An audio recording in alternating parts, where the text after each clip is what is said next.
What's up guys, and welcome back to Move Plus. Hope you're all keeping well out there. With the warm-up, we're gonna start things off with 2 minutes of cardio of your choice. What we're gonna do is alternate between 10 box jumps.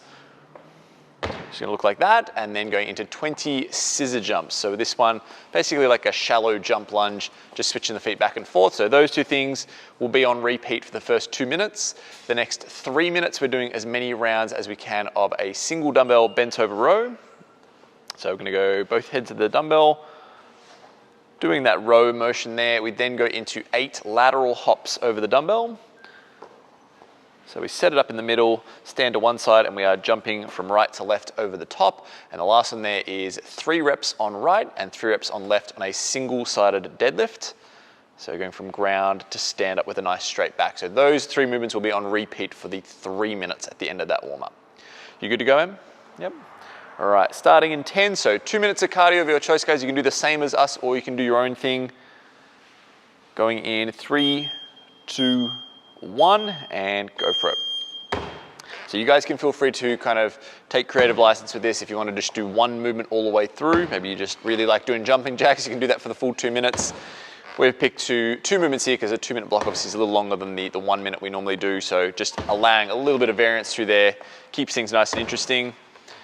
We're gonna do 10 reps on the box jumps here, and key things we're gonna see is a 2-footed takeoff to a nice tall stand up.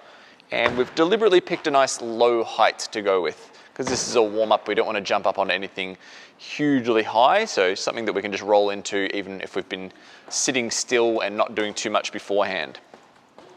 Now the scissor jumps, as I said before, it's kind of like a shallow jump lunge. So the stance is going to be kind of shorter. Okay, the foot position is going to be shorter, and it's just a nice quick rebound back and forth. So this is going to be good, especially if you're getting the legs nice and warmed up, getting the ankles warmed up, that sort of thing. You can always feel free to kind of mix different stuff in along the way. So past the minute marker. Remember, when we get to the end of this 2 minute block, guys, we've got that 3 minute section straight after it, which is going to be 10 bent over rows, 8 lateral hops over the dumbbell, and then 3 reps on right and left on that single-sided deadlift. So nice upright body position. The feet are just staying kind of on the balls of the feet, so not really any heel contact there. The arms are just going to kind of go opposite motion, so similar to like when we run, that sort of thing.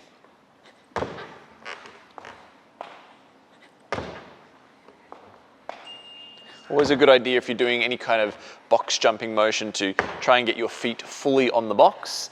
That way you're not going to risk sort of losing balance. If you're landing just the balls of the feet, you can kind of hit the edge and sort of stumble backwards. So we want to make sure we get a good grounding on that landing position.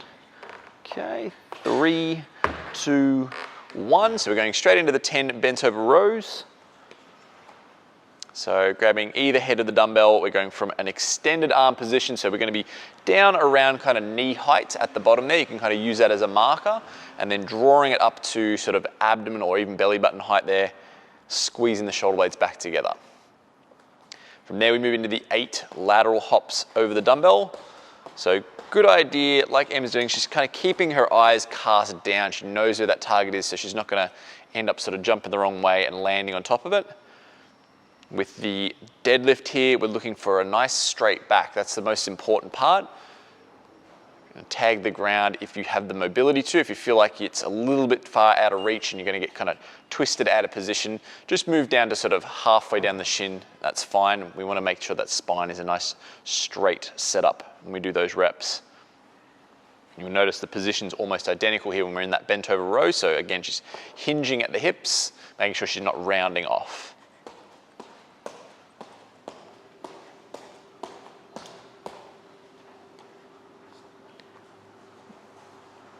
Now, one of the things we need to always be cautious of when we're doing any kind of single-sided movement is that we're trying to keep everything nice and square, nice and even. So I always like to think if I've got the dumbbell in my right hand, I'll pretend there's one in the left hand so that my shoulders and my hips kind of move at the same path rather than one side reaching and kind of twisting my body into a weird shape. So we've got about 90 seconds left.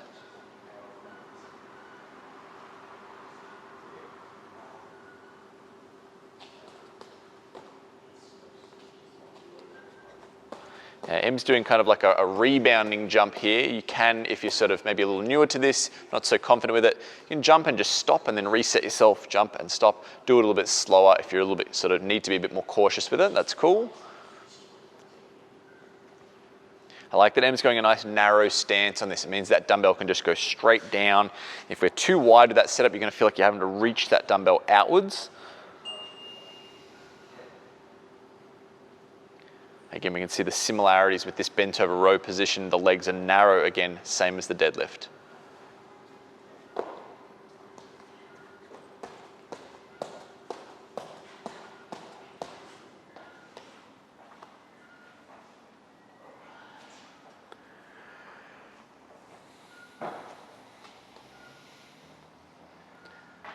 Okay, I've got about 20 seconds left.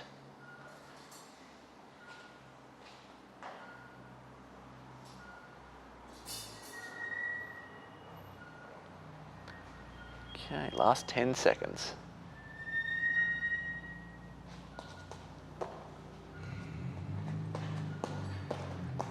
And time. All right, guys, so that is the warm-up done. Have a little bit of recovery time, and then we're gonna check out build next. Alrighty, so we're having a look at the build workout now, guys. This one is 12 minutes, and it's an alternating EMOM. So we're gonna kind of have like 4 stations we're gonna rotate through. The first one has got 2 components to it. So we're gonna be doing 25 seconds of a single dumbbell strict press. That's pressing from shoulders up to overhead. And then that moves into 25 seconds of an overhead hold. So she'll just lock out and hang out there. From there, we move into minute 2, which is gonna be 50 seconds of hollow flutter kicks. So she sets up on that low back, legs straight, and just kicking back and forth.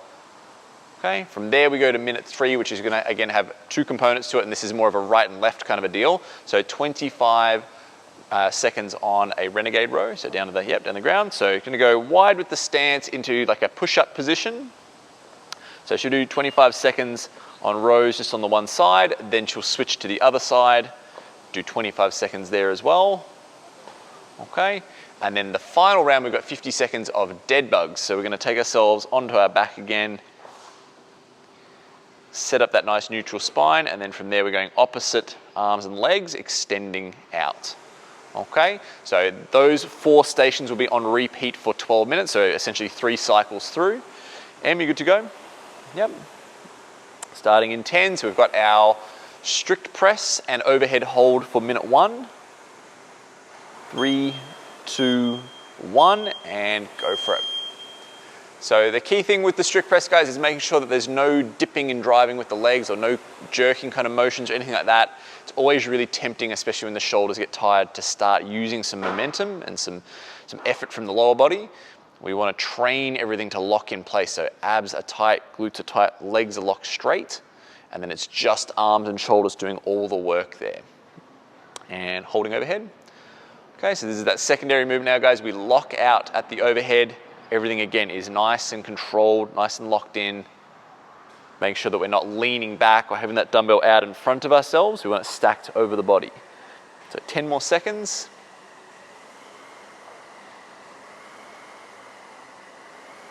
3, 2, 1, and resting. So 10-second rest, guys. This is going to be kind of the same fashion for each of these rounds. There's always the last 10 seconds is a bit of recovery time. Ready, and go for it. So hollow flutter kicks now, 50 seconds on. This one's pretty deceiving, guys. It is harder than it looks, and it will get real spicy real quick. So if you do have to drop for a moment, that's totally fine, but just kick straight back up as soon as you can. Fill up that 50 seconds with as much work as possible. So we want to see legs straight, toes pointed, and you'll notice here that the pivot is from the hip rather than the knee. It's not a bicycling kind of a motion. It's just from the hips there. So we've got 20 more seconds. So quick little rest, and then we're straight back in. We always want to have those shoulders off the ground whilst we're moving through them.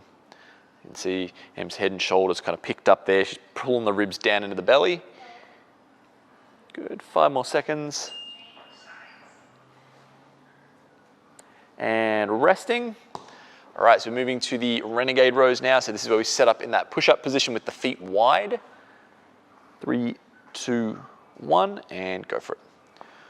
So we're kind of creating a little bit of like a tripod position with the front end being the hand in the middle, the feet at the back splaying out wide. to make that triangle shape, and the other one is doing the rows with the dumbbell. Now, sometimes with the Renegade row, depending on which version you're doing, there's a push-up involved. We're not doing that one today. We're just doing purely the arm movement. I'm showing a nice scaled version there, switch sides. Just scaling it onto the knees, which you can definitely do if you feel like on the toes is too difficult.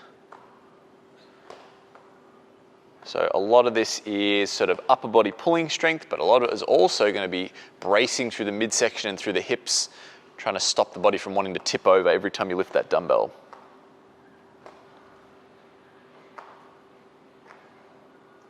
And resting. All right, we've got dead bugs for the last one.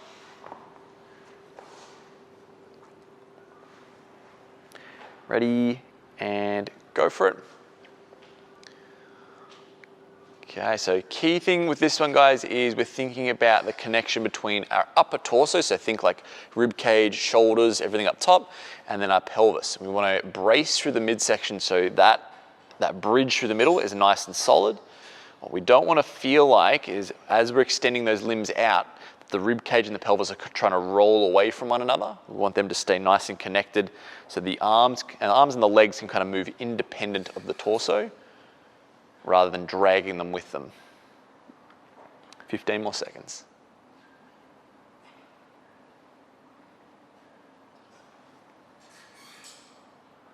So you can see she's reaching nice and long, elbows and knees fully locked out at the end, and resting. All right, so that's one full cycle down, guys. I'm gonna move into the next one in 3, 2, 1, and go for it. So back on the strict press.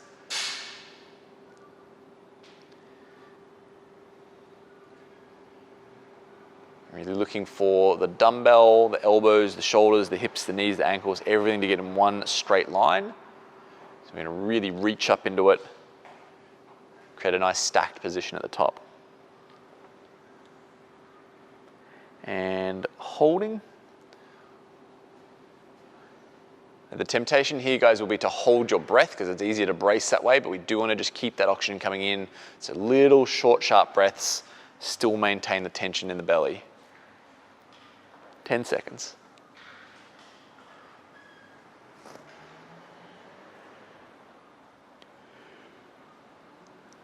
And resting. Okay, so we're onto the hollow flutter kicks.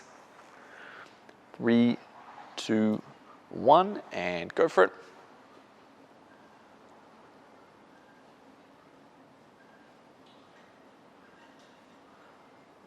So along the way with this one, guys, if you ever feel like your low back is starting to kind of arch away from the ground, it's building up a lot of pressure there, you feel like your shoulders are kind of on the ground, but the low back isn't, just rest for a moment and then re-engage it once you've recovered a little bit.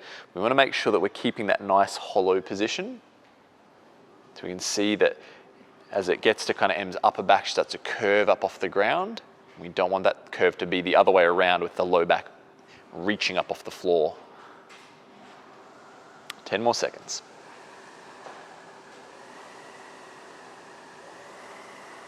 3, 2, 1, and resting. So going to the Renegade rows next.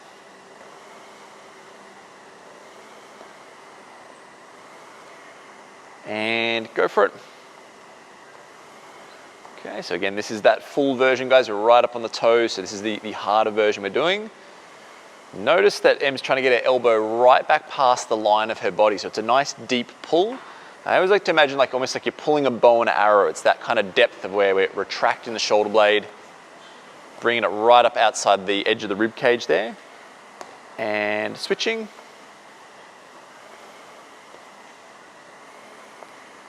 Go for it. So along with getting that nice smooth pulling motion, we're trying to work hard keeping the hips in a nice straight line and not allowing them to pitch up in the air or sort of wobble from side to side. 3, 2, 1, and resting. So moving back onto the dead bugs. 3, 2, 1, and go for it.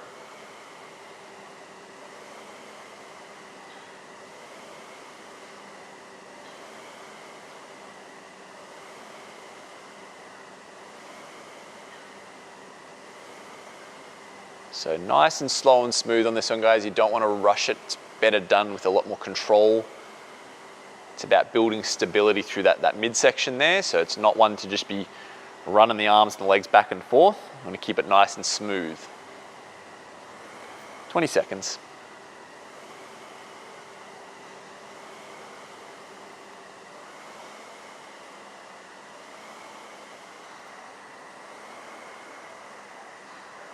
Five seconds.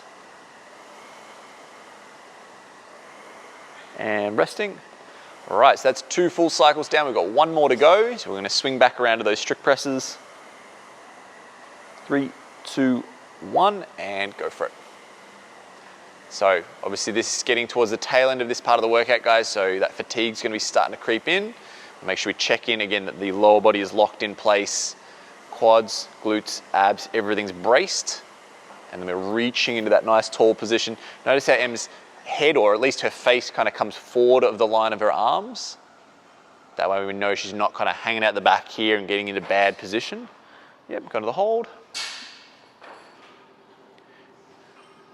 Now don't underestimate this hold, guys. This can be more challenging than it appears. Holding there with a dumbbell, it's a narrower position. If you've ever done this with the barbell, you can get out to a nice comfortable wide position. Dumbbells are a lot more narrow, so it's going to take some more mobility. Em's doing a good job. And resting. All right, moving along to the flutters next.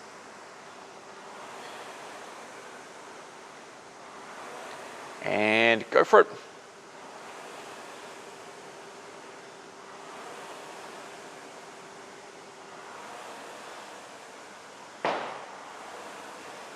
So with the flutter kicks, guys, the movement doesn't have to be big either. If you find yourself doing these giant, big paddling kicks like this, just bring it in small, and it's literally just the point that the feet pass each other. That's big enough. You can see she's kind of operating within about a foot, foot and a half worth of space there. Just keeping it nice and close, nice and fast as well. This is one of those movements you can up the speed a little bit, get some serious volume in. You can still see she's got that nice hollow at the upper body there. So she's really just resting on kind of the top of her butt and her low back. 3, 2, 1, and resting. So moving on to the renegade rows one last time.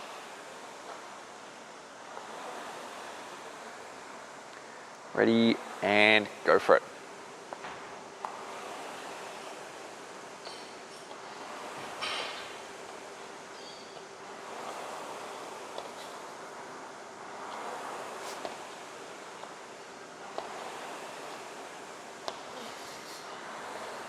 Doing a good job, Em. Okay, so we're seeing that scale version again. Just dropping it back a little bit. We'll switch sides. And if that allows you to move more smoothly through this, guys, and not get held up too much, maybe get a little bit more volume in, feel free to scale it, that's okay. Also, if it allows for better form, if you're doing the full version, it feels like it's getting a bit rickety, scale it down, execute it better. And resting. Okay, so coming into the last minute now for this build workout. We've got the dead bugs one last time. And go for it. So you want to recheck in that we're connecting upper and lower torso, locking in, bracing through there. Keep that control as those limbs get further and further out from the body. Make sure we're not changing angles through here or arching and flexing, that sort of stuff.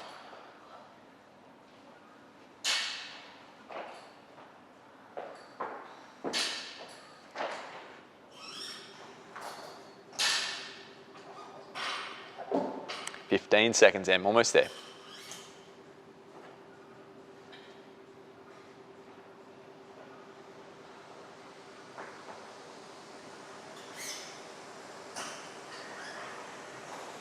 And time. Alrighty, so that is the build workout done, guys. Catch your breath, and then we're gonna have a look at cooling down with some stretches. Alrighty, guys, so now that all the work is done, we're just gonna slow things down, cool the body down with a little bit of mobility to finish off. So the first drill we're gonna go through is just an up dog position. So real nice basic one. We're gonna do this for the next minute. So setting up flat on the ground to start and just gently pressing up into this nice kind of upward curve. You can let the legs kind of be splayed out or together or wherever is comfortable for you. You can see Em's also adding in a little bit of light rotation just back and forth. So this is going to be really nice to get into your abs all the way sort of down the middle and around the sides there. You might even get a little bit down through the hip flexors as well if you're a bit tight there. But just keeping it up nice and tall. Now, one of the things you can do if you're in this stretch and you're like, oh, it's a little bit tight on my low back, it's a little bit too intensive, you can actually drop to forearms. So if you're going to come down into, like that position. This is just a sort of a slightly reduced version of the same position, guys. And again, you can do a little bit of kind of right to left with the shoulders, just to kind of open it up a bit. But we're thinking about staying tall through the head, lifting that rib cage up. Nice big belly breaths in as well to try and expand that abdomen. All right, so that's drill number one. Second one we're going to do is a Samson stretch. So we'll go for 45 seconds on right and left here. So we take a lunge. Okay, we then go arms up overhead and we're going to reach to the side that the leg is forward. So she's got left leg forward, she's going to go to the left. So we're sitting that stretch right down through that right side. And if she wants to and if she can, she's going to kind of just fade the hips forward just a little bit. And she can even go kind of back and forth a little bit and sort of floss through those hips as she needs to.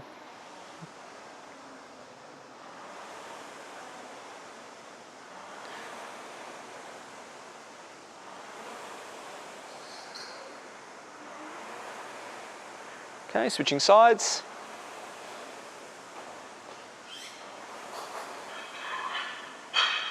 Now obviously we're just showing you kind of one round of this, guys. Hopefully you've got the time to do this for at least a few rounds or do the stretch for an extended period of time. That being said, we want to make sure that it's a good idea to have some cushioning under the knee. If you're going to hang out in this stretch for a couple of minutes at a time or do a few rounds of this, make it easy on yourself. Roll up a towel, put a gym mat down, whatever it is, but put some cushioning under that knee so that you're not thinking about, oh man, this is just uncomfortable on my kneecap. You want to be able to relax into the stretch and open things up.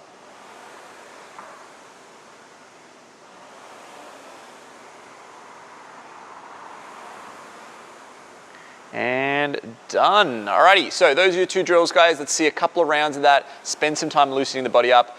Otherwise, we'll catch you next time, and that's been your MOV+ workout.